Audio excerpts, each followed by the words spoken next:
আমার বন্ধুগণ, আমার পূর্বে আলোড়ন সৃষ্টিকারী বক্তা আলোড়ন সৃষ্টি করে গেছেন। আলহামদুলিল্লাহ, আল্লাহ পাক তাকে হায়াত দারাজ করুন। ইসলামের কথাগুলো বলিষ্ঠ কণ্ঠে বাংলাদেশের এক প্রান্ত থেকে আর এক প্রান্ত পর্যন্ত বলার তৌফিক আল্লাহ পাক তার এই বান্দাকে দান করুন। আমার বন্ধুগণ, শীতের রাত, প্রায় 10:45 বাজে। খুব লম্বা সময় আপনাদের সময় নষ্ট করতে রাজি না। আপনারাও ঘুমাবেন, আমারও ঘুমের দরকার আছে, ফজরের নামাজ আছে, ঠিক কিনা বলেন? আবার তাহাজ্জুদ নামাজের একটা ব্যাপার স্যাপার আছে অনেকের, কাজেই লম্বা সময় নেওয়ার চিন্তা ভাবনা করছে না। যেহেতু তাফসির মাহফিল লিখেছেন, তাফসির অর্থ হলো কোরআনের আয়াত তেলাওয়াত করে তার বিস্তারিত ব্যাখ্যা করার নাম হলো তাফসির। তাফসিরুল কোরআন, কোরআনের তাফসির। তাফসিরুল কোরআন মানে কেসা মাহফিল না। কেসা মাহফিল হলো ওয়াজ মাহফিল, বুঝতে পেরেছেন? তাফসির যদি নাম দিতে হয় তাহলে তাফসির করতে হবে, এবং তাফসির যারা করতে পারে তাদেরকে দাওয়াত দিতে হবে। আর ওয়াজ মাহফিল করলে আপনার নসিহতমূলক কিছু কথা, কেসা কাহিনী বলা, যে কেউ বলতে পারে তাদেরকে দাওয়াত দিতে হবে। আর তাফসির করতে গেলে সব জায়গার তাফসির সমান না। আচ্ছা বলুন, সূরা ফাতিহার তাফসির যেটা হবে, সূরা কুল হু আল্লাহ, ইখলাসের তাফসির কি তাই হবে? নাস ফালাকের তাফসির কি একই হবে? সূরা লাহাবের তাফসির কি এক হবে? এই সেদিন হোসনাবাদ সভা করে গেছি, একজনের কলজায় গুতা লাগছে। সে কয় আলোচনা একঘেয়েমি হয়েছে। একঘেয়েমি যে হয়েছে কোনটা আমি বুঝছি। আমার মতো লোককে বিনা দোষে জেল খাটাইছে 2 মাস। সেই কথাগুলো এখন বলা যাবে না, চোরের মায়ের বলো কথা, ঠিক কিনা কন? কি অপরাধ করেছিলাম?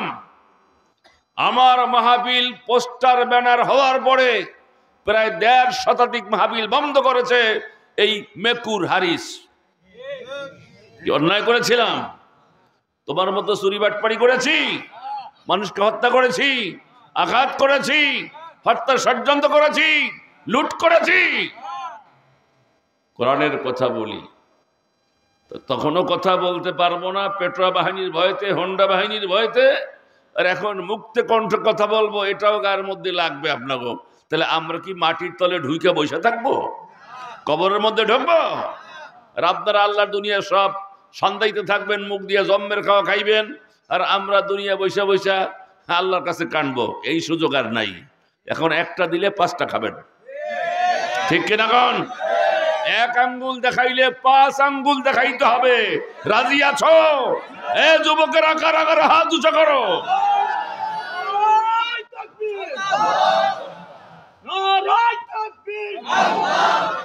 ইসলাম বিরোধী দালালেরা হুঁশিয়ার, সাবধান। আমার বন্ধুগণ, কোরআনের তাফসীর এই জমিনে চলবে। জমিন কার? কথা বলুন। মানুষ কার? সৃষ্টিকর্তা কে? আল্লাহর জমিনে হুকুম চলবে কার?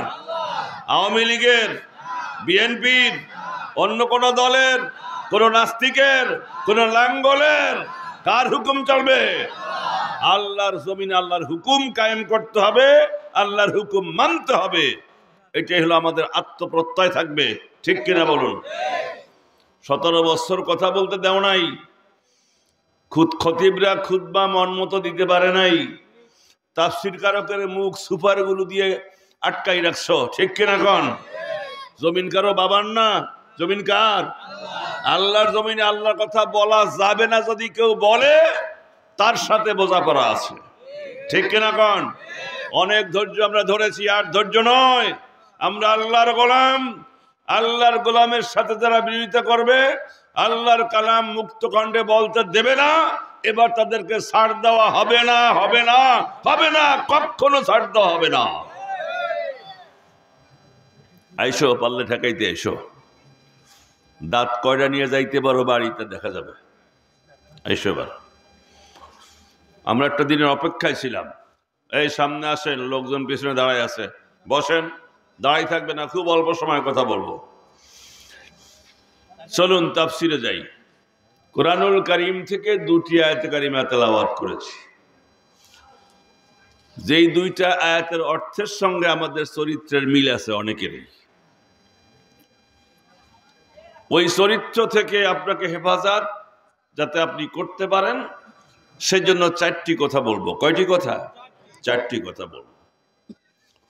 আল্লাহ পাক কোরআনের মধ্যে বহুত ভণ্ডদের ইতিহাস বলেছেন।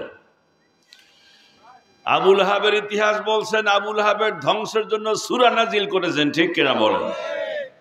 ফেরাউনের ধ্বংসটা কিভাবে হলো, তার কার্যক্রম কি ছিল, সে কি করতে চেয়েছে দুনিয়ায়, মুসা আলাইহিস সালামের সঙ্গে কেমনে শত্রুতা করেছে, আল্লাহ পাক বিশদ আলোচনা করেছেন কোরআনের মধ্যে। নমরুদ কিভাবে ইব্রাহিম খলিলকে আগুনের মধ্যে ফেলে দিয়ে দুনিয়ার থেকে নবুয়তির দাওয়াত একেবারে মুছে দিতে চাইছে, সেই ইতিহাস আল্লাহ পাক তুলে ধরেছেন। আবু জেহেল রসুলের সঙ্গে কি ব্যবহারটা করেছে, আল্লাহ পাক বিভিন্ন কায়দায় কোরআনে তা তুলে ধরেছেন। এই তুলে ধরার কারণটা কি? কারণ হলো, ওই স্বভাবের লোক যদি কেউ থাকে, তার থেকে ইমানদাররা সাবধান হবে। ওই স্বভাব যদি আমার মধ্যে থাকে, আমি সেই স্বভাবটা ইমানের সাবান দিয়ে ধুইয়া মুইছা সাফ করব, ঠিক কিনা বলেন? সেই জন্য এই ইতিহাসগুলো আল্লাহ পাকের বলা। এইরকম একটা ইতিহাস ভিত্তিক আয়াত আমি তেলাওয়াত করেছি। একটা হলো ইতিহাস, আর একটা হলো করণীয়, শিক্ষণীয়, দুইটা।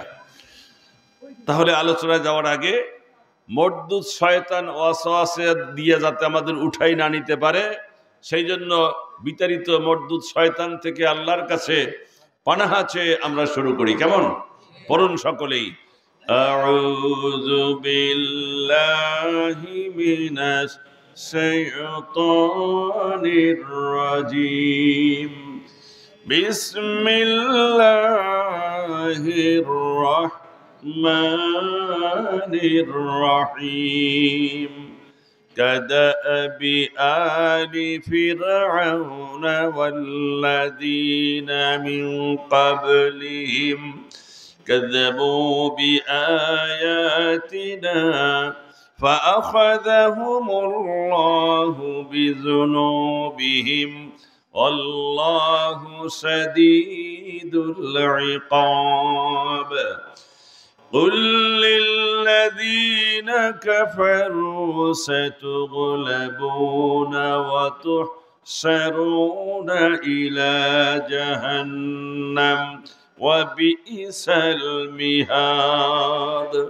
صدق الله المولانا العظيم. আল্লাহ বলেন, হে নবী, কাদাবি আলি ফিরআউন, ফিরআউন এবং তার বংশবলী, তার অনুসারী, ফিরআউন এবং তার অনুসারী, ওয়াল্লাযীনা মিন ক্বাবলিহিম, এবং ফিরআউন মার্কা যত লোক আগেও ছিল, কাযযাবু বিআয়াতিনা, তারা আমার আসমানের কিতাবের আয়াতগুলোকে অস্বীকার করেছে। তাওরাত কিতাব মানে নাই, ইনজিল কিতাব মানে নাই। ইব্রাহিম খলিলের পরে 50 খান আসমানি ছোট্ট ছোট্ট সহিফা নাজিল করেছি, তারা তা মিথ্যা প্রতিপন্ন করেছে, বিশ্বাস করে নাই। আসমানের এই কিতাবের উপরে বিশ্বাস না থাকার কারণে আল্লাহ বলেন, ফাআখাযাহুমুল্লাহু বিযুনুবিহিম, এ কারণে ফিরআউন এবং তার দলবল, তার গোষ্ঠী, তার অনুসারীদেরকে আমি ধরে ফেলেছি। এই ধরে ফেলা মানে হলো লোহিত সাগরে জনমের সুবান চুবাইছে, ঠিক কিনা কন? জোরে কন, ঠিক কিনা? সুবনিটা কে দিয়েছেন? আল্লাহ। আল্লাহ বলেন, আমি ফিরআউনকে ধরছি এ কারণে সে এবং তার দলবল, তার বংশবলী, তার আনুগত্যশীল যারা ছিল, তারা মুসা আলাইহিস সালামের আসমানি কিতাবকে অস্বীকার করেছে। এই জন্য আমি ধরে ফেলেছি, চুবাইছি জম্মের সুবান। আল্লাহু শাদীদুল ইকাব, আর আল্লাহর শাস্তি সবচেয়ে বড় কঠিন। আল্লাহু আকবার। এরপরে আল্লাহ বলেন, রসুল ওই ইতিহাসটা সামনে ব্যাখ্যা করেন, আর পরে আপনাকে বলে দেন, কুল্লিল্লাযীনা কাফারু, যারা নাফরমান, কোরআন সুন্নাহ বিরোধী চক্র, হাদিস মানতে চায় না, কোরআন মানতে চায় না, ব্যক্তি জীবনে কোরআন সুন্নাহ শুনলে গাত্রদাহ শুরু হয়, সামাজিক জীবনে কোরআন সুন্নাহর আইন কায়েম করার কথা বললে মাথায় জ্বর ওঠে, মাথা গরম হয়ে যায়, আছে না নাই? কোরআন দিয়ে রাষ্ট্র চালাবার কথা বললে, কোরআন দিয়ে ইলেকশনের কথা বললে, কোরআন দিয়ে সংসদ চালাবার কথা বললে তাদের গায়ে জ্বর ওঠে 106 ডিগ্রি। আল্লাহ বলেন আপনি তাদেরকে বলে দেন, সাতুগুলাবুন, যতই বাহুবল, অস্ত্রবল, ধনবল, জনবল, ক্ষমতার দাম্ভিকতা দেখাও, তোমাদেরকে পরাজয় বরণ করতেই হবে। কথাটা কার? বুঝছেন কি সুন্দর খাপে খাপে মিলছে? কোথায় ফেরাউন? 3,500 বছর আগের কথা। নব্য ফেরাউন দুনিয়া আছে না নাই? ছিল না? ছিল না? আল্লাহ বলেন যদি কেউ বাহুবল দেখাও, অস্ত্রবল, ধনবল দেখাও, আমাদের আলেমদেরকে কমঠাসা করার চেষ্টা করো, আলেমদেরকে মারার চেষ্টা করো, মারো, ইসলামকে দুনিয়ায় কায়েম করতে দেবা না, এই ষড়যন্ত্রে লিপ্ত থাকো, সাতুগুলাবুন, এই বাহুবল, অস্ত্রবল, ধনবল, জনবল কিচ্ছু কুলাবে না, সামনে ধ্বংস হতেই হবে। তো জোরে কথাটা বললেন। অতহশারুনা ইলা জাহান্নাম, আর যদি আল্লাহর বিরোধিতা করে একবার পরাজয় বরণ করো তাহলে স্থান হবে জাহান্নামে। কোথায়? কোথায় হবে? এই কামরুল ইসলামের কথা না আল্লাহর কথা? তাহলে কোরআন হাদিস বিরোধী কার্যকলাপ করে যারা মৃত্যুবরণ করেছে, জানাজা নামাজ পড়লেও তাদের স্থান কোথায়? জাহান্নাম। কে বলেছেন? ওয়াবিসাল মিহাদ, আর জাহান্নাম কতই না নিকৃষ্টতম, একেবারে নিকৃষ্ট আবাস স্থল, খুব খারাপ জায়গা, এটা আল্লাহ বলেছেন। এটা কি দিলেন সিরিপ বছর আগেই?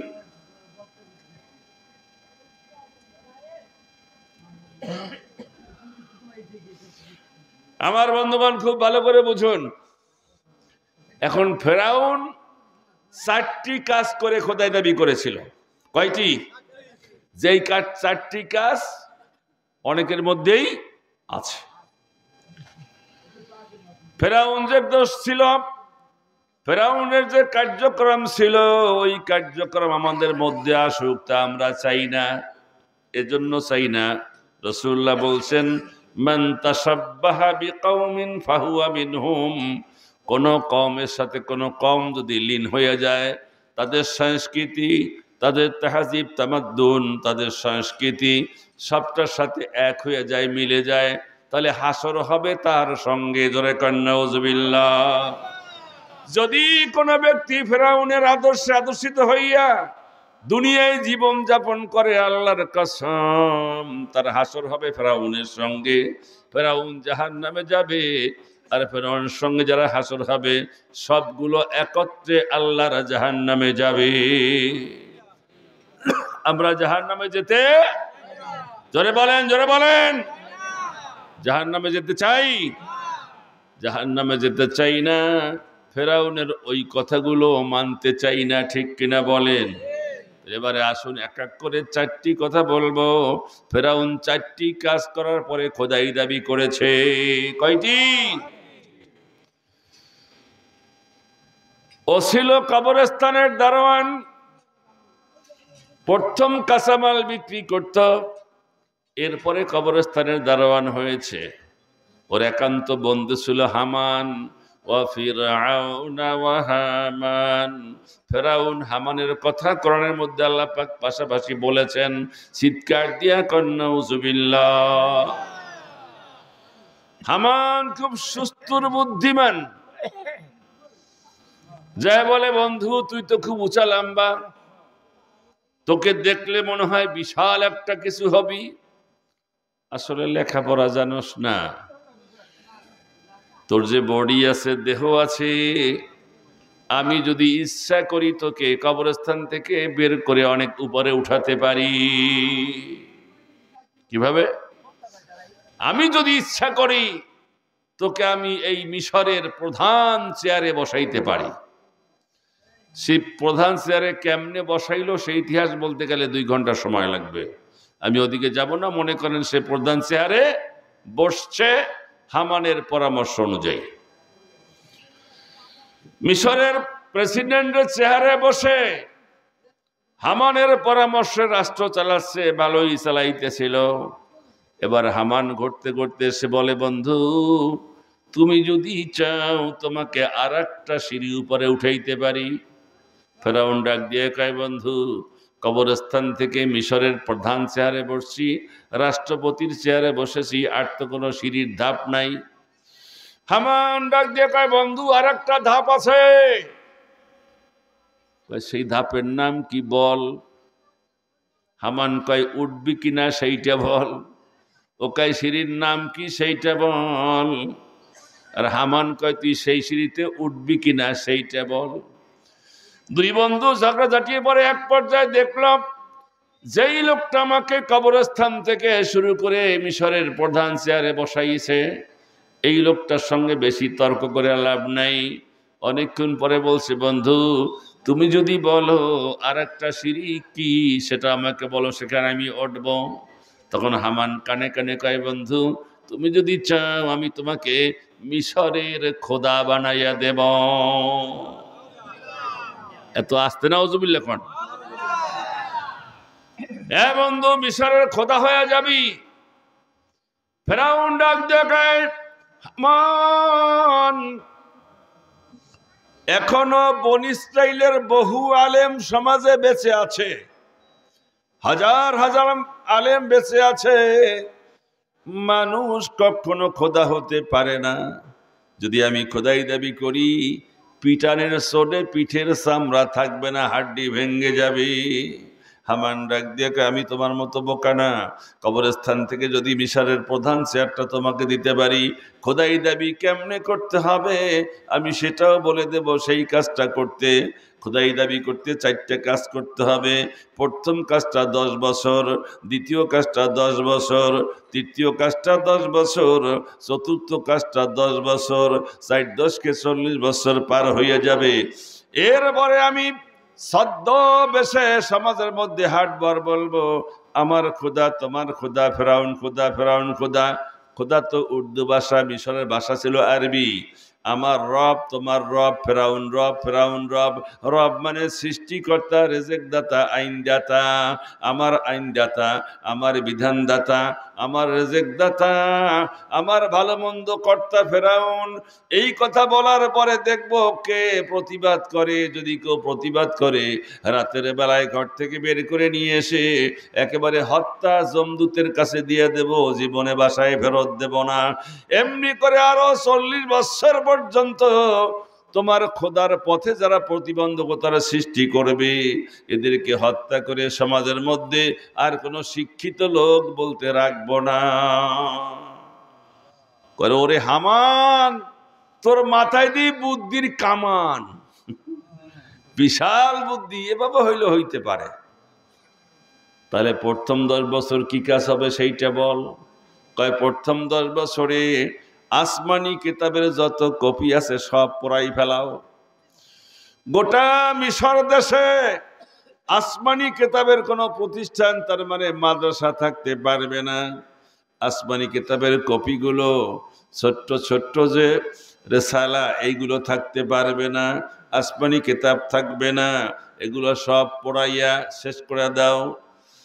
হামানের পরামর্শ অনুযায়ী 3টা পদ্ধতিতে আসমানি কিতাবের কপিগুলো নষ্ট করে দিয়েছে।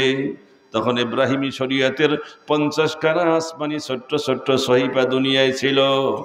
1 নম্বর হলো সেগুলো জড়ো করে আগুন দিয়ে পুড়িয়ে দিয়েছে। 2 নম্বর হলো জড়ো করে বস্তাবন্দি করে সেগুলো সাগরের মধ্যে ফেলে দিয়েছে। 3 নম্বর হলো বড় বড় গর্ত করে গোটা মিশর থেকে আসমানি কিতাবের কপিগুলো জড়ো করে মাটির মধ্যে দাফন করে দিয়েছে। চিরতরে মাদ্রাসাগুলো বন্ধ করে দিয়েছে। দ্বীনি শিক্ষা যেসব প্রতিষ্ঠানে হতো সেই প্রতিষ্ঠানগুলো বন্ধ করে দিয়েছে। 10টা বছর বসেই কাজ করেছে ফেরাউন। চিৎকার দিয়া কয় নাউজুবিল্লাহ। আমাকে বাংলাদেশে ওই কায়দায় না হইলেও অন্য কায়দায় আছে। খেয়াল করেন, আমার জালাল ভাই জেনারেল শিক্ষিত লোক, আরো আছেন, ওনারা যখন মেট্রিক পাস করেছেন তখন হাদিস ছিল 40টা, যার নাম ছিল হাদিসে আরবাইন। ক্লাস 10-এ 40টা হাদিস পড়াইতো, ঠিক কিনা? এরপরে আসলো আর একজন জিয়াউর রহমান, 40টার 20টা বাদ দিয়ে 20টা রাখলো। এরপরে আসলো এরশাদ খুড়া, এরশাদ চাচা ইসা 20টাতে 10টা বাদ দিয়ে 10টা রাখছে। আমার বন্ধুগণ, তারপরে পর্যায়ক্রমে যেই আসছে আস্তে আস্তে হাদিস কমাইছে। বিগত 15 বছরের মধ্যে 1 থেকে 10 পর্যন্ত যত ইতিহাস ইসলামের ছিল সমস্ত ইতিহাসগুলো ধুয়ে মুছে শেষ করে দিয়েছে। জোরে কোন ঠিক কিনা?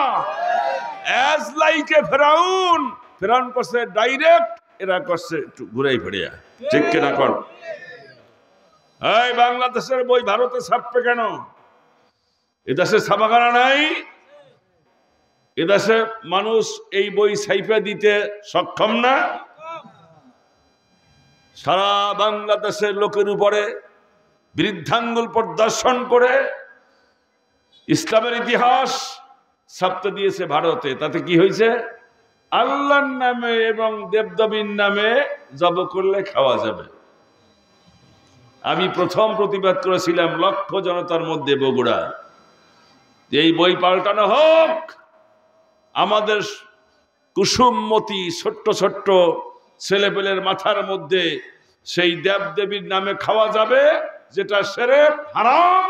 আল্লাহ পাক শিরক বলেছেন ইন্না শিরকা লা যুলমুন আযীম, শিরক সবচেয়ে বড় গুনাহ। এই বড় গুনাহটা জায়েজ করে দিয়েছে এই ভারতীয় কায়দা কানুনে, ঠিক কিনা? কোন আলহামদুলিল্লাহ পরবর্তী সংস্করণে সেটা হয়েছে। তবে আমার উপরে এমন একটা বদ খেয়াল ছিল, বর্ডারে মাহফিল করতে গেছি, 2টা হন্ডা 2 দিকে ধাওয়া করেছে।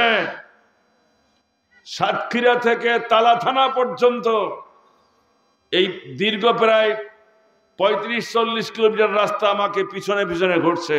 ধরতে পারলে খুন করে ফেলত। হায়াতের মালিককে জোরে বলেন কে? আজরাইল কারো বাপের চাকরি করে না, আজরাইল চাকরি করে কার? ইদা জাআ আজালুহুম লা ইস্তাখিরুনা সাআতাও ওয়া লা ইস্তাকদিমুন। আল্লাহ বলেন যখন মৃত্যুর সময় হয়ে যাবে, একটু আগেও না হবে না, পরেও না হবে না, টু দি পয়েন্ট আমি আল্লাহ নিয়ে নেব। সুতরাং আজরাইল চাকরি করেন আল্লাহর, আল্লাহর নির্দেশে মানুষের জীবনটা আল্লাহ হরণ করেন। পৃথিবীর কোনো মানুষ যদি কাউকে মারতে চায়, ইচ্ছা করলেই মারতে পারে না। চিৎকার দিয়া করেন সুবহানাল্লাহ। আল্লাহ আছেন না নাই? আল্লাহ ধরলে বাঁচতেও পারে না। নমরুদ চেষ্টা করেছিল বাঁচতে, মশার কামড় খাইয়া মরছে, ঠিক কিনা? ফেরাউন বাঁচার চেষ্টা করেছিল, আল্লাহর কাছে চুবনি খাইয়া মরছে। আবু জেহেল বাঁচার চেষ্টা করেছিল, বদরের যুদ্ধে মাজ আর মুআওয়াজ ছোট্ট ছোট্ট 2টা ছেলের কোপ খাইয়া বদর প্রান্তরে জনমের মরা মরেছে। ওই আল্লাহ কি এখনো আছে? জোরে কয়না আছে? আল্লাহর শক্তি ঠিক আছে না কমছে একটু? আমার বন্ধুগণ, তাহলে কায়দা কারণ করে বাংলাদেশে ইসলামী জ্ঞান থেকে মানুষকে বিচ্ছিন্ন করার ষড়যন্ত্র চলছে। এটা তো গেল আক্ষরিক জ্ঞান, সিলেবাস পরিবর্তন। 2 নম্বর হলো মসজিদে জুমার দিনে কিছু লোক আছে ইমামের খুতবা শুনে জ্ঞান অন্বেষণ করে। কথা ঠিক কিনা? ইমাম সঠিক কথাগুলো বলতে পারে নাই, জনগণ শিখতেও পারে নাই। 3 নম্বর তাফসীর মাহফিল থেকে মানুষ জ্ঞান অন্বেষণ করে, মানুষ শিক্ষা লাভ করে। তাফসীর মাহফিলগুলো বন্ধ করেছে শতে শতে না, হাজার হাজার মাহফিল বন্ধ করেছে। হক্কানি তাফসীর কারক, স্কলার তাফসীর কারকরা তাফসীর করতে পারে নাই। অ্যাজ লাইক এ ফেরাউন, ঠিক কিনা? কোন অংশে কম না। এই কথা বলতে গেলে তো বিগত সরকারের সেলাসামুন্ডা যা আছে কলজের মধ্যে খালি সুই ফুটায়, ঠিক না বেঠিক? এখনো বলতে পারবো না, তখনও বলতে পারিনি কেন? মুখে কি সুপারগুলো দিয়ে রাখছো আমাদের? পড়তা না বসে উঠে চলে যাও। কোরআনের কথা শুনে যাদের গাত্রোদ্ধার শুরু হয় তাদের কোরআন শোনার দরকার নাই। তুমি হরে কৃষ্ণ শোনো যাইয়া, তোমার জন্য কোরআন না, কোরআন ইমানদারের জন্য। যারা অর্ধেক হিন্দু অর্ধেক মুসলমান তাদের জন্য কোরআন না, ঠিক কিনা বলেন? এবার হামান আইসা কয়, বন্ধু আমি সংক্ষেপ বলছি, লম্বা ফিরিস্তি টানলে 3 ঘন্টা পার হয়ে যাবে। বন্ধু, প্রথম 10 বছরে তোমার মিশন সাকসেসফুল, এবার দ্বিতীয় 10 বছরে তোমার কাজ হবে আলেম মাজিয়া সাফ করতে হবে। ইব্রাহিমী শরীয়তের যত আলেম আছে সব আলেম মারতে হবে। ফেরাউন ডাক দিয়ে, আলেম মারবো কেন? আলেম মারবা এই জন্য দিনই শিক্ষা প্রতিষ্ঠান নাই, কিন্তু আলেমরা তো বেঁচে আছে। ওরা গোপনে গোপনে মানুষকে আল্লাহ সম্পর্কে ধারণা দিবে। তুমি যদি খোদা হইতে চাও, আর একজন খোদা আছে এইটা যেন কেউ বিশ্বাস করতে না পারে, মূল আল্লাহ সম্পর্কে যেন কেউ জ্ঞান অর্জন করতে না পারে। যদি মূল আল্লাহ সম্পর্কে কেউ জ্ঞান অর্জন করে ফেলে, তাহলে তোমাকে জীবনও এখানে রব বলে আমি খাওয়াইতে পারবো না, ঠিক কিনা কম? ওরে হামান, তাহলে মারবো কেমনে? মারবা এইভাবে। 30,000 আলেম ছিল, ইব্রাহিমী শরীয়তের 30,000 আলেম ছিল। প্রত্যেককে বুকের সঙ্গে ভারী পাথর বেঁধে বেঁধে আমার বন্ধু লোহিত সাগরে নীল দরিয়ায় ডুবাইয়া মেরেছে। শাহাদাতের দরজায় তাদেরকে ঠেলে দেওয়া হয়েছে। 30,000 আলেমকে হত্যা করা হয়েছে। আসেন বাংলাদেশে স্বাধীনের পরে রসুলের আওলাদ মোস্তফা আল মাদানী রহমাতুল্লাহ আলাইহি তিনি ওই পল্টনে ওয়াজ করতেছিলেন 1973 সনে। উনি বলেছিলেন, বাঙালি স্বাধীন করেছো আল্লাহর রহমত, তবে স্বাধীনতার নামে বেপর্দা চালু করো না, বেহায়াপনা চালু করো না, বেলেল্লাপনা চালু করো না, অশ্লীল কাজ চালু করো না, সিনেমা হল বন্ধ করে দাও, বেশ্যাপাড়া বন্ধ করে দাও, মদ জুয়া বন্ধ করে দাও। সামনে থেকে একটা যুবক ডাক দিয়ে বলল, এই মৌলবী, স্বাধীন বাংলাদেশে সব চলবে, তোমার ওয়াজ বন্ধ করো। আলেমরা, মঞ্চ ভরা আলেমরা ছিলেন। উনি বললেন, হুজুর আপনি বসেন, পরিস্থিতি খারাপ, হয়তো গুলির আওয়াজ হয়ে যাবে, এখনই ব্রাশ ফায়ার আসবে। উনি বললেন, তোমরা চেনো আমি কে? আমার বুকের মধ্যে ধমনীতে ইমাম হোসাইনের রক্ত প্রবাহিত। আমি যদি বসি, দাঁড়ায় কথা বলবে কে? আমি জাতির সামনে হক কথা বলতে দাঁড়িয়েছি। ইমাম হোসাইন বাতিলের সাথে আপোষ করেন নাই, ঠিক কিনা বলেন? সেই রক্ত আমার শরীরে, আমি কারো হুমকিতে ধমকিতে বসে থাকতে পারি না। আবার দাঁড়ায় কথা বলতে শুরু করেছেন। সামনে থেকে ব্রাশ ফায়ার এসেছে, ওনার বুকটা ঝাঁঝরা হয়ে গিয়েছে। উনি মঞ্চে পড়ে গেলেন, ফিনকি দিয়ে রক্ত ছুটলো। একটা কথা বললেন, ওরে বাঙালি শুনে রাখ, আমি আওলাদে রাসূল লা শাক্কা ফিহি, আমি আওলাদে রাসূল, কোনো সন্দেহ নাই। যেই জমিনের মধ্যে রসুলের আওলাদের রক্ত ঝরেছে, আজ হোক আর কাল হোক, এই বাংলাদেশের জমিনে তৌহিদের পতাকা, ইসলামের পতাকা পথ পথ করে উড়বে। চলে গেলেন আওলাদের রসুল। 73 সনে ক্ষমতায় কারা ছিলেন? এই কাজটা কারা করতে পারেন? আমি আপনাদের নাম বলতে পারি না, আপনার মাথার মধ্যে নিয়ে দেখেন কারা ছিল। 71 থেকে 75 পর্যন্ত কারা ছিল? তাদের সময় আলেম হত্যা হয়েছে, ঠিক কিনা কন? লালমনিরহাটে মুয়াজ্জিন সাহেব ইমামের পরিবর্তে খুতবা দিয়েছিলেন। লালমনিরহাটে বাবা বিক্রি হয়, বাবা, ভারতীয় বাবা পাইকারি দরে আসে। অনেক কথা তিনি বলেছেন। ওই রাত্রি ইমাম সাহেবকে হত্যা করা হয়েছে।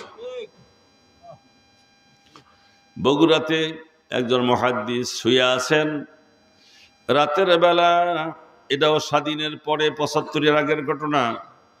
উনি শুয়ে আছেন, আমার বন্ধুগণ বুকুর উপরে জোরে হাতুড়ি দিয়ে বাড়ি মেরে আলেমকে দুনিয়া থেকে বিদায় করা হয়েছে। 97 সনে বেশ কয়েকজন আলেমকে হত্যা করা হয়েছে। 96 থেকে 98 2000 পর্যন্ত কারা ছিল ক্ষমতায় আপনারা জানেন। বড় বড় আলেমকে হত্যা করা হয়েছে। আল্লামা সাইদি রহমাতুল্লাহ আলাইহি কোনো দোষ করেন নাই, স্বাধীনতা বিরোধী কোনো কর্মকাণ্ড তার ছিল না। বেচারাকে আজীবন আমৃত্যু কারাদণ্ড দিয়েছে। যখন মরে নাই শেষ পর্যন্ত ইনজেকশন পুশ করে হত্যা করেছে। মিথ্যা মিথ্যি বানাইছো, দেলু শিকদারে বানাইছো দেলোয়ার হোসেন সাইদি। কসাই কাদেরকে বানাইছো কাদের মোল্লা। মিথ্যা কথার উপরে যদি ডক্টর ডিগ্রি দেওয়া হতো তাহলে আওয়ামী লীগ একসঙ্গে 10টা ডিগ্রি পাইত। জোরে কন ঠিক কিনা? মিথ্যার বেসাতি ছাড়া ওদের কাছে কিচ্ছু নাই। আমারে বানাইছে আমি প্রধানমন্ত্রীর যাত্রা পথে গাড়িবহর উড়াইয়ে দেব, সরকারি স্থাপনা উড়াইয়ে দেব, বড় বড় বিল্ডিং সাফ করে ফেলাই দেব, এই সব আমি ধ্বংস করব। শুনছেন? আমার নামে কেস দিছে। উকিল সাহেব জজকে বলে, স্যার এই আমার মক্কেলরে দেখেন তার চেহারা, উনি যে সব কিছু উড়াইয়া দেবে, তো ওনার কাছে একটা আলপিন পাওয়া গেছে, তাও তো লেখে নাই আর দিতে, তা উড়াইবে কি দিয়া? মোবাইল দিয়ে। আপনার পুলিশ এত এত বেশি চালাক কেন? আবার রিমান্ড চাইছে 10 দিনের, পর রিমান্ড ক্যান্সেল করি আমারে পাঠাইছে জেলখানায়। 2টা মাস পর্যন্ত জেলে পড়ছি আমি, বসে থাকি না এই জেলের মধ্যে, যে প্রত্যেক দিন মাগরিব থেকে এশা পর্যন্ত দর্শে কোরআন দিয়েছি। দেখি ধর স্বর্গে গেলেও ধান বানে, বাইরে থাকতো মুক্ত কণ্ঠে কথা বলেছি। জেলখানার মধ্যে আমার জেলি ভাইদেরকে সঙ্গীদের কোরআন শোনাইছি, 6টা জুমার নামাজ পড়াইছি। জোরে কন সুবহানাল্লাহ। 1200 মুসল্লির মধ্যে 700 মুসল্লি আমার পিছে জুমার নামাজ আদায় করেছে। আমার বন্ধুগণ, আল্লামা সাইদি হত্যা হয়ে গেল, আলেমদের উপরে অত্যাচার চলল। তোমাদের দৃষ্টিতে স্বাধীনতা বিরোধী সাইদি, তোমাদের দৃষ্টিতে তিনি সন্ত্রাসী, তোমাদের দৃষ্টিতে তিনি জঙ্গি। জঙ্গি মারছ, ইঞ্জেকশন পুশ করে স্বাধীনতা বিরোধী হত্যা করেছ। কাকে হত্যা করছো জানো নাই? পৃথিবীর মধ্যে 200 কোটি মুসলমান, সাইদিকে মারার মাধ্যমে 200 কোটি মুসলমানের কলিজায় আঘাত করেছ। রক্তক্ষরণ হচ্ছে আমাদের কলিজায়। এই রক্ত বিস্ফোরিত হয়ে তোমাদের তক্তে তাউস তো গেছেই, ফর্দার বাংলাদেশের জমিনে বসবা এমন সুযোগ থাকবে না। এদেশের তৌহিদি জনতা রক্ত দেবে, বুকের তাজা রক্ত ঢেলে দেবে, সন্তানকে এতিম করবে, স্ত্রীকে বিধবা করবে, এরপরে লগি বৈঠা বাংলার জমিনে আর ফিরে আসবে না। একটু চা দিয়ে নাও আমার বন্ধুগণ। মিজানুর রহমান আজাহারি ছোট্ট একটা ছেলে, আমার ছোট ছেলের চেয়ে কম বয়স। দিনে হোক রাত্রে হোক লক্ষ লক্ষ লোক তার তাফসিরে, ঠিক কিনা কন? এইটা দেখতে ভালো লাগে না অনেকের পর্দায় বসায় না। এত লোক হবে কেন? জানে 64 জেলায় যদি 64টা সভা করে ডাক দেয় যে ইসলামী রাষ্ট্র কায়েম করব, তাহলে যে কোনো সরকার বুমেরাং হয়ে যাবে, শেষ হয়ে যাবে, ঠিক কিনা কন? সেই ভয়তেই আওয়ামী লীগের ধর্ম প্রতিমন্ত্রী তাকে বললেন, আজাহারি গাঁজাখুরি, আপনি 1 সপ্তাহের মধ্যে দেশ ত্যাগ করেন, তা না হলে সাইদির যা হয়েছে আপনার তাই হবে। ছোট্ট মানুষ ভয় পাইছে, আমরাও পরামর্শ দিয়েছি চলে যান। তিনি চলে গেলেন কোথায়? মালয়েশিয়ায় চলে গেছেন। এখন মালয়েশিয়াতে আছে, মাহফিল করতে আসছে। এবার এদেশের আলো, এদেশের বাতাস, এদেশের মাটি তার জন্মগত হক, ঠিক কিনা কন? জন্মগত অধিকার। আপনি তাকে আল্লাহর দেওয়া নিয়ামত, জন্মসূত্রে নাগরিকত্ব দেয় কে? আল্লাহ। আল্লাহর দেওয়া নিয়ামতকে আপনি হরণ করেছেন, বাতাস হরণ করেছেন, আল্লাহ পাকের সূর্যের আলো হরণ করেছেন, জমির আহার জমির খাদ্য হরণ করেছেন, আর আল্লাহ পাক তার 3 মাস পরে আপনাকে সারা পৃথিবী অধিকার থেকে হরণ করে আপনাকে মাটির তলে পাঠাই দিয়েছে। উনি স্ট্রোক করিয়া মরছে 3 মাস পর। কয় মাস পর? আল্লাহ কয় আমার আলেমকে অন্যায়ভাবে দেশ ত্যাগ করাইছিস, যা তুই আমার দুনিয়ায় থাকতে পারবি না। আলেমের দিকে চক্ষু ব্যাকা করে তাকাইলে কপাল পুড়ে যায়। কথা ঠিক কিনা কন?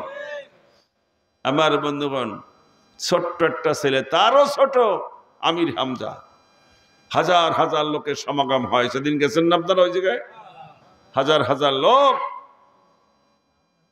সহ্য হলো না, সামনারে মিথ্যা কথা দিয়া পাঠাইছে জেলখানায়। 3টা বছর এই হাত বান্ধে ঝুলাই থুইছে, নিচে চেয়ার দিয়ে 2 হাত বান্ধে ঝুলাই থুইছে, নিচে চেয়ার সরাই নিছে, ঝুলন্ত অবস্থা রয়েছে 5-6 ঘন্টা। আমি যখন পার্টিকে বাড়ি সভা করি ওর কুষ্টিয়াতে, তখন ক্লাস 5-এ পড়ে। ওর বাবা নিয়ে আসছে আমার কাছে ফু দেওয়ার জন্য। হুজুর কথাগুলো মনে আছে? হ্যাঁ মনে আছে।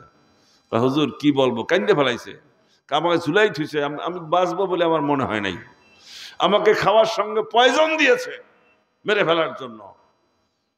বিভিন্ন কায়দায় আয়না ঘরে নিয়ে লুকাই থুইছে, কারেন্টের শর্ট দিছে শরীরে বিভিন্ন জায়গায়, মেরে ফেলানোর চেষ্টা করেছে।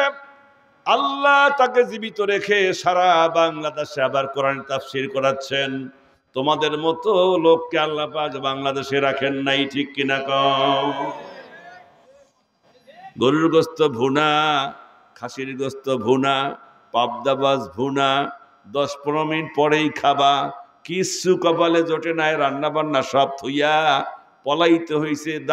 বাংলাদেশেও থাকতে পারো না, ভারতে যাইয়া উঠছো।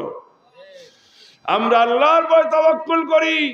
বাংলাদেশ আমাদের জন্মগত অধিকারের দেশ, আল্লাহর উপর তাওয়াক্কুল করি, আজও আমরা বেঁচে আছি বাংলাদেশে, ঠিক কিনা?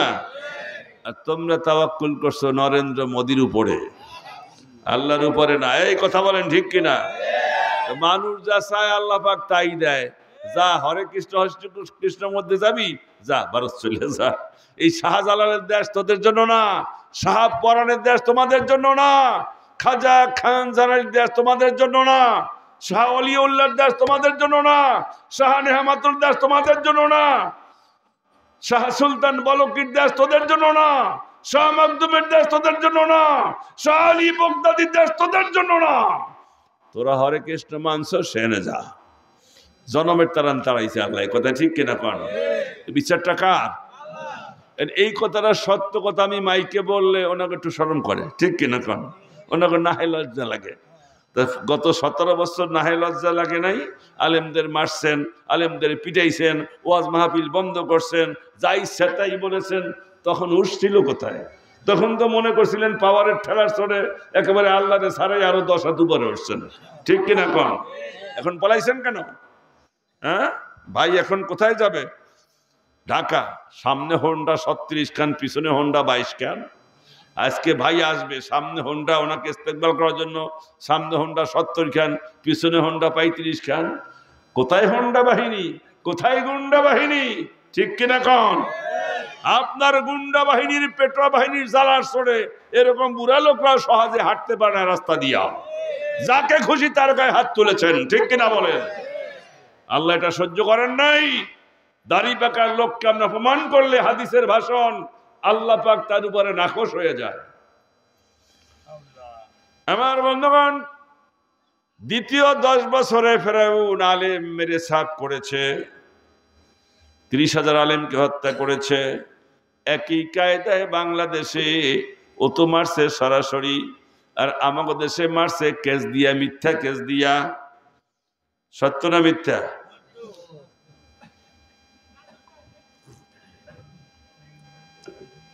আমি বেকসুর খালাস। কেন খালাস? সেই কোর্ট, সেই জজ, সেই উকিল, সবই তো সেই আছে। তো বিগত 6 বছর আমারে খালি হাজিরা হাজিরা হাজিরা, মাসে 2টা। এখন 2বার হাজিরা দিয়ে বেকসুর খালাস, কেস ডিসমিস। কেন? তো 6 বছর আমাকে হয়রানি করেছে, ঠিক কিনা কন? মাহবিল করতে পারিনি, কালকে হাজিরা না গেলে আমাকে অ্যারেস্ট করবে, আমার নামে কি বলে ওটা, ওয়ারেন্ট জারি হয়ে যাবে। চুরি চোট্টামি করা ভালো না। চুরি চোট্টামি সন্ডামি গুন্ডামি রাহাজানি ছিনতাই এগুলো করতে পারবে। আমার একদিন পুলিশ ফোন দিয়ে কয়, হুজুর আপনারা খুব ভালোবাসি, আজকে রাতে বাড়ি থাকবেন না। বল কেন? কয় না একটু সমস্যা আছে। আমি বললাম মনে কিছু নিয়েন না, আপনি ভালোবাসেন না। পড়ছি কোরআন, ওয়াজ করি কোরআনের, কোন গুনার ছাপ শরীরে নাই, বডিতেও নাই। আমল নামা খুঁজা গুনায় কবিরা পাওয়া কঠিন হবে। এই মানুষটা বাড়ি থাকবো না, বাড়ি থাকবে চোর, ডাকাত, বদমাইশ, ধর্ষক, নারী নির্যাতনকারী, মানুষ হত্যা মারিয়ে খাওয়া, কাউন্টার দখল করা, গদি দখল করা, মাছ মারিয়ে খাওয়া, সুবারি পাইরে নেওয়া, চাঁদাবাজি করা, এরা থাকবে বাড়িতে, আর আমরা তোকে পলাইয়া। এবার ভালোবাসে আমার এখন আর এক জায়গায় সরে দিতে। হুজুর আপনার সঙ্গে তর্ক করে আমি পারবো না, আমি তর্ক করার জন্য আমি বলিও নাই, শুধু আপনার মাথার মধ্যে ঢুকাই দিলাম যে আপনার সিদ্ধান্তের ভুল আছে। বরং police, that is discipline force.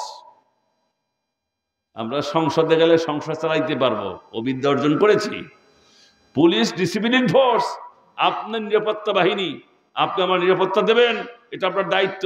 আপনি আমার টাকার, আমার ট্যাক্সের টাকায় বেতন খান, ঠিক কিনা কম? জনগণের টাকার, ট্যাক্সের টাকার বেতন, জমির খাজনার বেতন, বাড়ি হোল্ডিং ট্যাক্সের বেতন, এই ট্যাক্সগুলো আপনারা বেতন দেয় সরকার, আপনারা খান। নিরাপত্তা দেবেন দূরের কথা, উল্টা বিলে 10টা 5টা কুত্তার মতো, কুত্তা যেমন গুড় পর চাটা দেয়, ওইরকম 10টা ঘুষ খান আপনারা।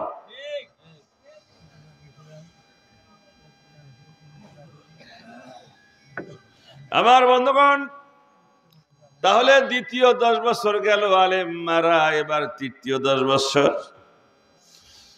হামান জায়গায় বন্ধু তোর দ্বিতীয় বছরের মিশন সাকসেসফুল হয়ে গেছে, এবার তৃতীয় 10 বছর কি জানাস? বলে কি নারী পুরুষ একসঙ্গে অবাধে মেলামেশার সুযোগ দিতে হবে। এটা কেন? এটা যদি করস কোনো রেস্ট্রিকশন থাকবে না, সমসংখ্যক নারী পুরুষ সব যৌবনপ্রাপ্ত নারী আর যৌবনপ্রাপ্ত পুরুষ একসঙ্গে খোলামেলা চলতে দিবি, তাহলে ওরা হাঁসের মতো, কুত্তার মতো, শিয়ালের মতো যেখানে খুশি সেখানে চড়বে আর সন্তান হবে। এই সন্তানগুলো হবে জাউরা। কি হবে? কথা কন, বাপসারা সন্তান হলে কি হয়? এগুলা জারস পয়দা হবে। যেই সন্তানের বাপের কোনো খবর নাই, ওই সন্তানকে মা বেশি ভালোবাসে না, মার ভালোবাসা পাবে না, বাপের তো ঠিক ঠিকানাই নাই, ও হবে পাক্কা শয়তান। এই শয়তানগুলোকে সরকারি টাকা দিয়ে লালন পালন করবি, সময় মতো এগুলো তোর পুষ্যপুত্র হবে। যখন কোনো বিপদ আসবে এগুলাকে পাশে দাঁড় করাবি, দেখবি তোর গদি কেউ লড়াইতে পারবে না। এরকম একটা সুযোগ কি আমাদের দেশে ছিল না? ছিল না? ফেসবুক খুললেই যত জেনার উপকরণ, ইউটিউব খুললেই জেনার উপকরণ। শুনে রাখুন, আমার বক্তব্য এখানে রেকর্ড হচ্ছে, গোটা বিশ্ব দেখবেই ইউটিউব। 2টা চ্যানেলের লোক এসেছে, ফাও কথা বলি, একটা সেকেন্ডও এড়ানো যাবে না, ঠিক কিনা কন? ভারতের যারা বড় বড় প্রস, বড় বড় বেশ্যা, শিক্ষিত বেশ্যা, তারা ইউটিউবের ওইগুলো তৈরি করে 10 মিনিট 20 মিনিট, অর্থাৎ মায়ের সাথে ছেলের কেমনে জেনা করতে হয় এর অভিনয়, আপন বোনের সাথে ভাই কেমনে জেনা করে, ভাগ্নের সাথে মামি কেমনে জেনা করে, শ্বশুরের সাথে পুত্রবধূ কেমনে জেনা করে, দেবরের সাথে ভাসুর কেমনে জেনা করে, এসব ছোট ছোট শর্ট ভিডিও বানিয়ে পরে লেখে, 12টার সময় ছাড়ে, ভোর 4টা পর্যন্ত। আপনার আমার ছেলে ঘরের দরজা দিয়ে কয় অঙ্ক করি, কিসের অঙ্ক করে? এইগুলো দেখে। এগুলো দেখা স্বপ্ন দোষ হয়ে ঠুয়ে ঘাটটা শুকাইয়া 3 দিনের মধ্যে হাড্ডি বের হয়ে যায়, ঠিক কিনা কন? মাথায় জ্বালা, পেটে জ্বালা, মানে মাজা চিকন, ওদিকে বাত ব্যথায় ধরে, যাবে কোথায়? ও তো সব শেষ করে ফেলাইল।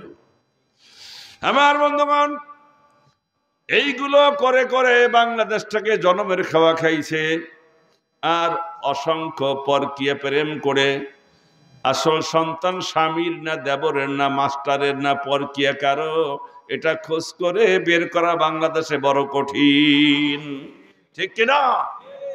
এভাবে অসংখ্য যারা সন্তান পয়দা হচ্ছে, যদি আপনার ঔরসের সন্তান আপনার স্ত্রী গর্ভে না আসে, অন্য কারো সন্তান লালন পালন সে করে, আপনার পরে শ্রদ্ধাবোধ থাকবে না, যেহেতু জিঙ্ক আপনার না, ঠিক কিনা কন? শ্রদ্ধাবোধ থাকবে না, এগুলো অমানুষ হবে।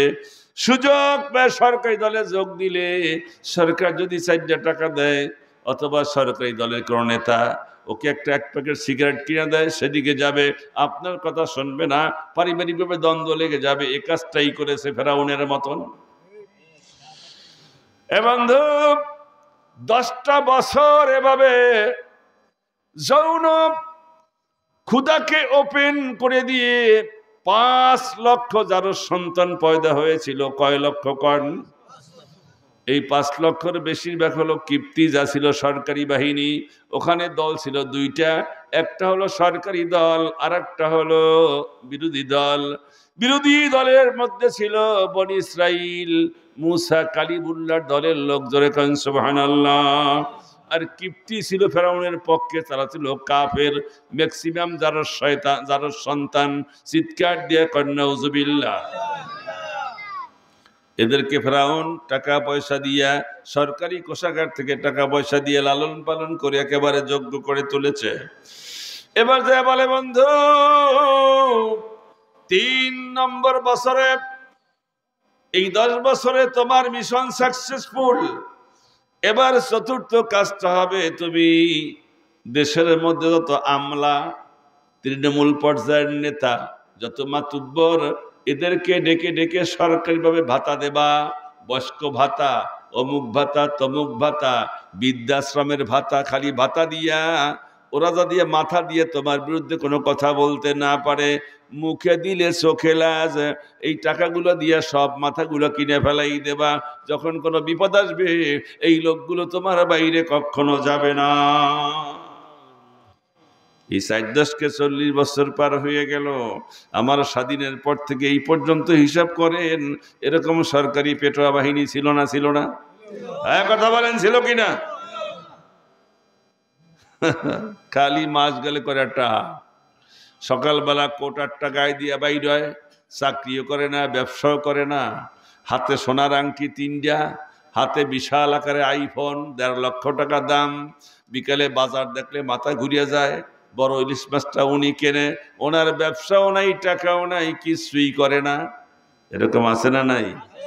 খালি থৈলার টলিয়ে পিনলে কাটি বাজারে যাবে, ব্যাগ ভরা মাছ গোস্ত সব নিয়ে আসবে, টাকা পাই করে বাপে দেয়। ওই সরকারি আমলারা, সরকারি নেতারা, এই সমস্ত এই সমস্ত যারা দাঙ্গাবাজ ছেলে, এদেরকে লালন পালন করে সমাজের মধ্যে ক্রাইম সৃষ্টি করার জন্য, মানুষের মুখটা বন্ধ করার জন্য, আলেম ওলামাকে শাস্তি করার জন্য, ইমামের মুখোমুখি তর্ক করার জন্য, মসজিদে ক্লাস সৃষ্টি করার জন্য এদেরকে পাইলে বসে রাখে ওই সমস্ত সরকারি লোকেরা। 4-10কে 40 বছর পার হয়ে গেল।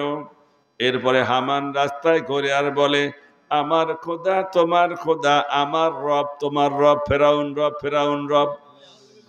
আমার বন্ধুগণ, কিতাবের মধ্যে আসছি, তখন বনী ইসরাইলের মধ্যে 17 জন কঠিন ইমানদার বেঁচে ছিল। তারা ডাক দিয়ে বলল, হামান, মানুষ কখনো মানুষের রব হতে পারে না। হামান, যদি আমাদের সামনে ফেরাউনকে রব বলো, বোঝা ভরা আছে, হয় তুমি বাঁচবা, না হয় আমরা বাঁচবো। তোমার সঙ্গে আমরা যুদ্ধ করতে চাই। এই জমিনটা হলো আল্লাহর, আল্লাহর জমিনে আল্লাহ বাদ দিয়া কাউকে রব বানানো যাবে না, মানাও যাবে না।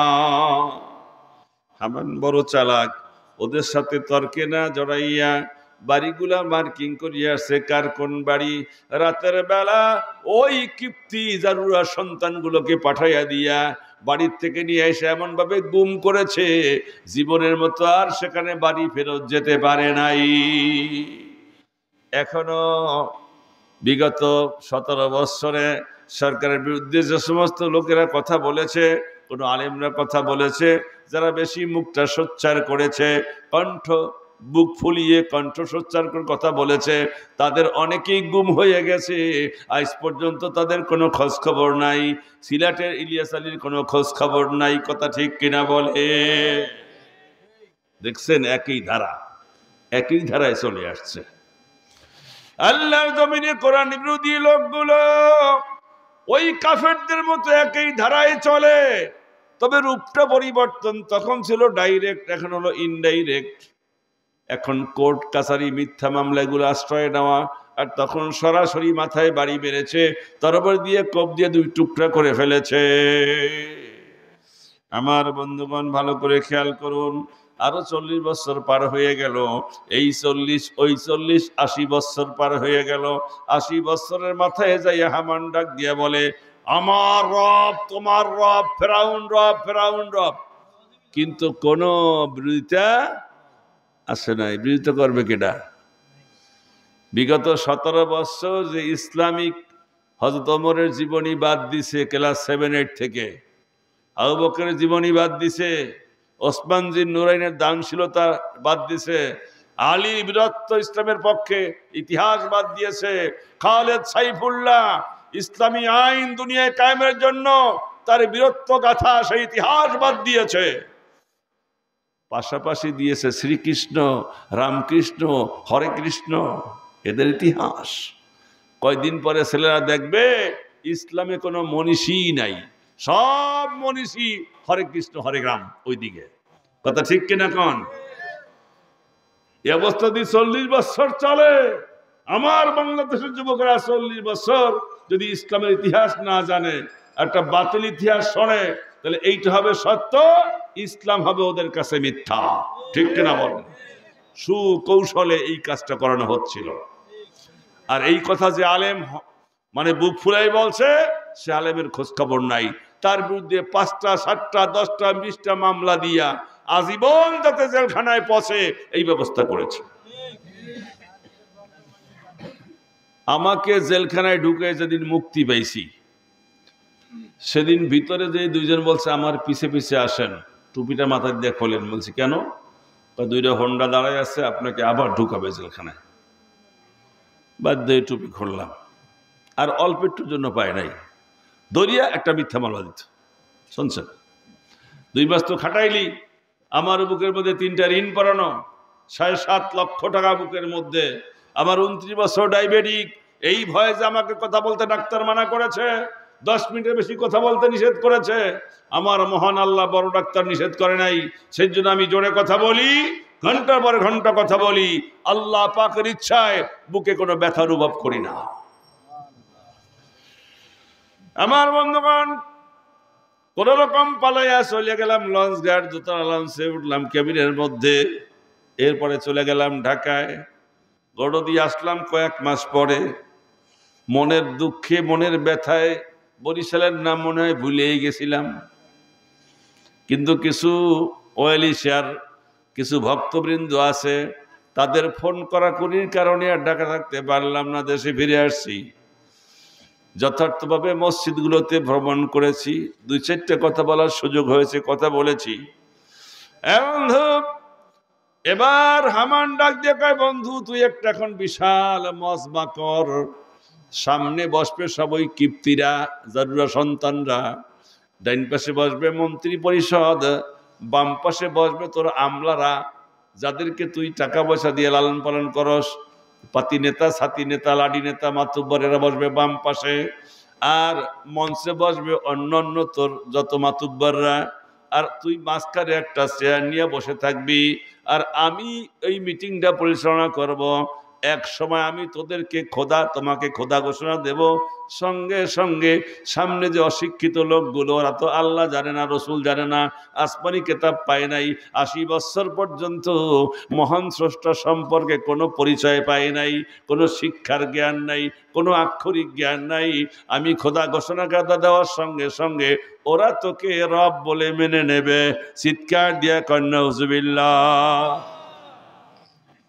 এবার বলতেছে ফেরাউন মসনদে বসা, ডাইন পাশে হলো হামান, সামনে ওই জাগুরা পোলাপানগুলা, বাম পাশে সরকারি আমলা, ডাইন পাশে মন্ত্রী পরিষদ, উনি বলতেছেন, ভাইরা আমার, বোনের আমার, গলায় পাওয়ার কি বোঝেন না? আমাদের এই মহান রাষ্ট্রনায়ক আমাদেরকে তথাকথিত আসমানি কিতাব থেকে মুক্ত করেছে। আলেমরা বলতো আসমানি কিতাব সত্য, পরকাল বলতে যা দেখি না তা বিশ্বাস করা যায় না। কবরের আযাব হবে, কেউ দেখে আসছেন? সব জারুরা কয় না না দেখি নাই। হাসর নাসর দেখছেন? না দেখি নাই। যা দেখি না তা বিশ্বাস করা যায় না। আনসিন ইজ দ্য নাথিং, যা চিনে নাই, যা দেখি না তা বিশ্বাস করা যাবে না। এইটা আমার নেতা এইটা বাস্তবতায় বিশ্বাস করাবার জন্য সমস্ত আসমানি কেতাব, ভুং বাং কেতাব সব নষ্ট করছে। কি কন ঠিক করে নাই? যারা কয় হ হ ঠিক করছে। আসমানি কেতাব থেকে মানুষকে বিচ্ছিন্ন করলে একমাত্র রক্ত খারাপ হারামজাদা জারজদের পক্ষেই এটা মেনে নেওয়া সম্ভব। ঠিক কিনা কন? হ্যাঁ কথা বলেন। 2 নম্বর হলো আলেমরা বেশি বেশি ওয়াজ করিয়া পরকালমুখী ওয়াজ করেছে। আমাদের মহান নেতা আলেম মারিয়া সাফ করছে। ভালো করে নাই? হয় এই কামটা ভালো করছে। আলেম মারলেও ওই হারামজাদা মার কাপলা পান ছাড়া ইমানদার লোকেরা খুশি হইতে পারে না। কেন? আলেমরা নাইবে রাসূল, আল উলামাউ ওয়ারাসাতুল আম্বিয়া। কোন দেশে যদি আলেম কেউ মারে পরিকল্পিত ভাবে, আর যদি চায় সেই দলের লোকেরা খুশি হয়, তাহলে বুঝতে হবে রসুলের শত্রু, আল্লাহর শত্রু, কোরআনের শত্রু, হাদিসের শত্রু বেশি দিন টিকে থাকতে পারে না, পারে না, পারে না। ইসলাম বিরোধী দালালেরা, আমার বন্ধুরা খেয়াল করুন, এরপরে হামান ডাক দেখায়, বন্ধু হুজুররা কয় বিয়ে করতে হবে, তারপরে যৌন ক্ষুধা মিটাইতে হবে। যদি থাকে 2 পাও যথাই ইচ্ছা তথায় যাও, যদি হয় 4 পাও ভাত কাপড় দিয়া যাও, যদি হয় 6 পাও আব্বা আমার থুয়া কোথায় যাও। এতখানি ঝুঁকি নিয়ে বিয়ে করতে হবে। আমাদের মহান নেতা একটা ভালো কাজ করেছে, নারী পুরুষ একসঙ্গে মেলামেশার সুযোগ করে দিয়েছে। কুত্তার মতো, শিয়ালের মতো, বেজির মতো, হাঁসের মতো যেখানে সেখানে আমরা মিলিত হতে পারি। কি কন? কামটা ভালো করে নাই? সব হয় হয় হয়, খুব ভালো কাম করছে। কারণ প্রাইভেট পড়তে এসে মাইয়ার মায়ের লগে প্রেম করা, তারপরে জন্মের মতো যা কিছু করিয়া থিয়ে চলে গেল। এতে তো জারুরাই খুশি হওয়ার কথা। ঠিক কিনা কর? ইমানদাররা খুশি হতে। আপনি কি জানেন পরকীয়ায় পড়লে 3টা রোগ হয়? জোরে করেন কয়টা? 1 নম্বরে গনোরিয়া, নিজের স্ত্রী ছাড়া অন্য কোনো জায়গায় যৌন ক্ষুধা মিটাইলে গনোরিয়া, পুরুষাঙ্গের মধ্যে ঘা হয়, পুজ হয়। 2 নম্বর হলো সিফিলিস, পুরুষাঙ্গের উপরে ফোসকা পরে ঘা হয়। 3 নম্বর হলো এইডস রোগ। এইডস এমন একটা ঘাতক মরণ ব্যাধি, যারা জীবাণু একবার শরীরের মধ্যে ঢুকলে ওই ব্যক্তি বেশি দিন বাঁচে না, বাঁচানো যায় না, ওর কোনো ঔষধ তৈরি হয় নাই। আর এই এইডস রোগের জীবাণু 2টা কায়দায় ঢোকে। আক্রান্ত ব্যক্তিকে ইঞ্জেকশন দিলে ওই নিডিল যদি আরেকজনের গায়ে পুশ করে এর মধ্যে ঢোকে, আর আক্রান্ত ব্যক্তির সঙ্গে যদি কেউ যৌন মিলন করে এভাবে ঢুকতে পারে। বুঝছেন ব্যাপারটা? আল্লাহ এত সুন্দর করিয়া মানুষ বানাইয়া। একটু গভীরে যাই। আপনি কি দরখাস্ত করছেন, আল্লাহ আমি একজন সুন্দরী নারীর স্বামী হতে চাই, যৌবন দাও? আল্লাহ আমি 2টা ছেলের বাবা হতে চাই, যৌবন দাও? দরখাস্ত করেন নাই, আমিও করি নাই। দরখাস্ত না করতে আল্লাহ পাক পৃথিবীর সবচেয়ে সুখকর, শান্তিময়, আনন্দ চিত্ত বিনোদনের জন্য যেই যৌন ক্ষুধা দিলেন, সেই ক্ষুধা কোথায় মিটাইতে হবে তাও আল্লাহ বলে দিয়েছেন। আল্লাহ বলেন, খলাকাজ যাওজাইনি যাকার ওয়াল উনসা, নারী আর পুরুষ আমি আল্লাহ জোড়ায় জোড়ায় সৃষ্টি করেছি। ক্ষুধা মিটা বা বিবাহ করার পরে নারী পুরুষ একে অপরের মাধ্যমে যৌন ক্ষুধা মিটাও। স্বামী স্ত্রী বাদ দিয়া অন্য কোথাও যৌন ক্ষুধা মিটাইলে এই তিনটা রোগের যে কোনো একটা ভয়ানক রোগ হতে পারে। আল্লাহ রাব্বুল আলামিন না চাইতেই যৌন ক্ষুধা দিলেন, যৌবন দিলেন। এর মাধ্যমে আপনি গনোরিয়ার রোগী হয়ে যাবেন, সিফিলিসের রোগী হয়ে যাবেন, এইডসের জীবাণু দেহের মধ্যে ঢুকবে, বডির মধ্যে ঢুকবে। আল্লাহ রাব্বুল আলামিন কখনো তা পছন্দ করেন না। চিৎকার দিয়া করেন সুবহানাল্লাহ। ভালো কাম করে না, হয় হয় খুব ভালো কাম করছে, কুত্তার মতো যেহেনে সেহেনে প্যাঁচ লাগাই খাড়াই থাকবো, খুব ভালো কাম। দেখেন না, ঢাকা টিএসসির সামনে যাবেন, দেখবেন জোড়ায় জোড়ায় বসা, দেখলে মনে হবে স্বামী স্ত্রী। কিসের স্বামী স্ত্রী? একসঙ্গে পড়ে ভার্সিটিতে।